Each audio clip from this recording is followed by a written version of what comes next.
Hard hitting vlogs. Hello viewers, भी आज के हमारे वीडियो का टॉपिक है कर्नाटक में जीत हासिल करने के बाद भी कांग्रेस के लिए अब भी दिल्ली कितनी दूर है। दोस्तों, 2014 से चमत्कार की आस में प्रतीक्षारत विपक्ष को इन नतीजों में 2024 की जीत दिख रही है।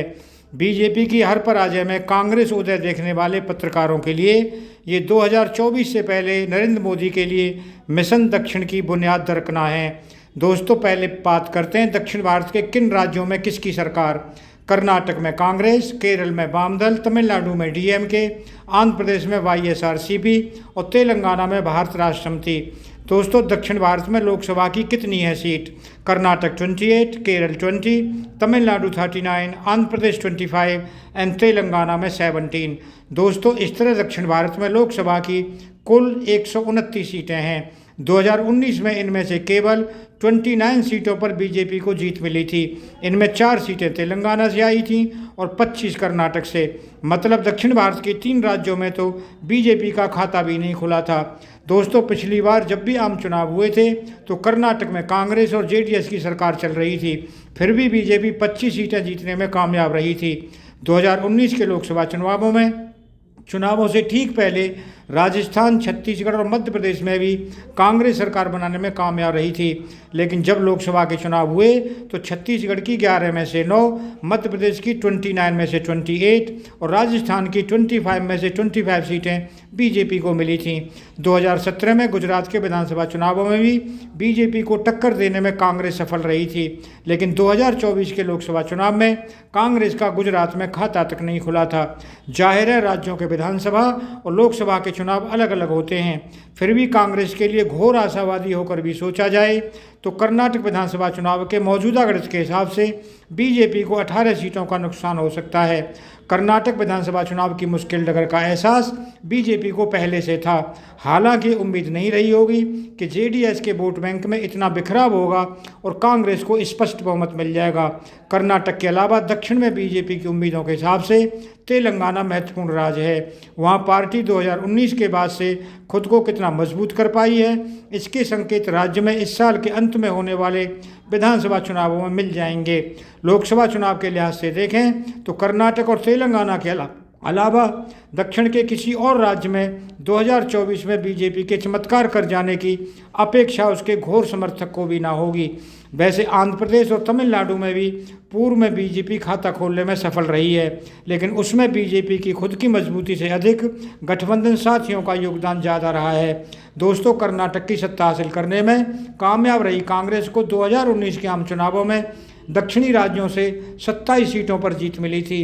इनमें से 1 कर्नाटक से, 3 तेलंगाना से, 15 केरल से और 8 तमिलनाडु से थे।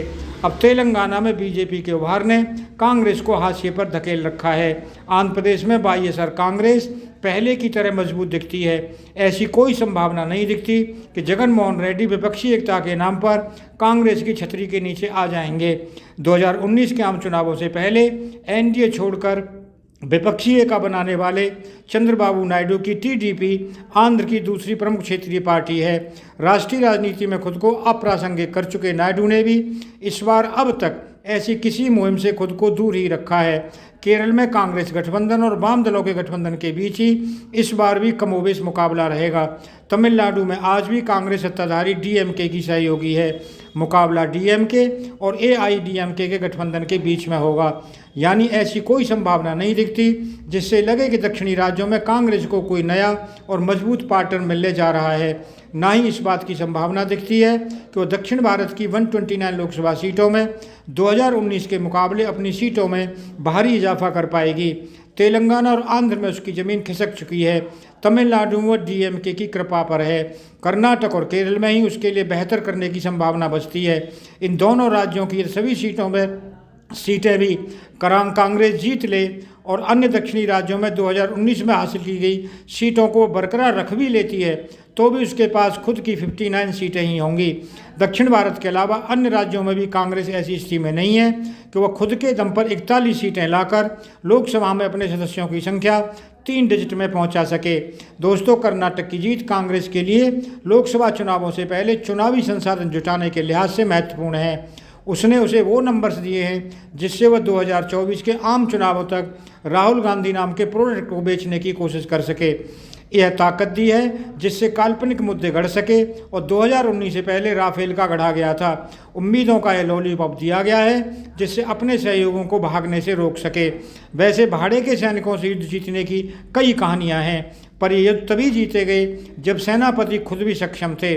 कांग्रेस की सबसे बड़ी दिक्कत यही है, वो भानुमति का कितना ही बड़ा कुनबा जोड़ ले, उसका स्वयंभू सेनापति भी तेजवान और सामर्थ्यवान होना चाहिए, खासकर जब मुकाबला नरेंद्र मोदी नाम के राजनीतिक बाहुबली से हो।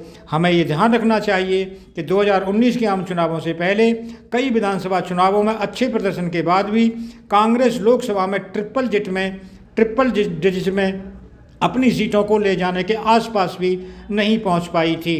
दोस्तों, अगर आपको ये वीडियो पसंद आया हो तो चैनल को सब्सक्राइब करें, वीडियो को लाइक करें, ज़्यादा से ज़्यादा शेयर करें। आप लोगों का बहुत बहुत धन्यवाद। Thank you very much.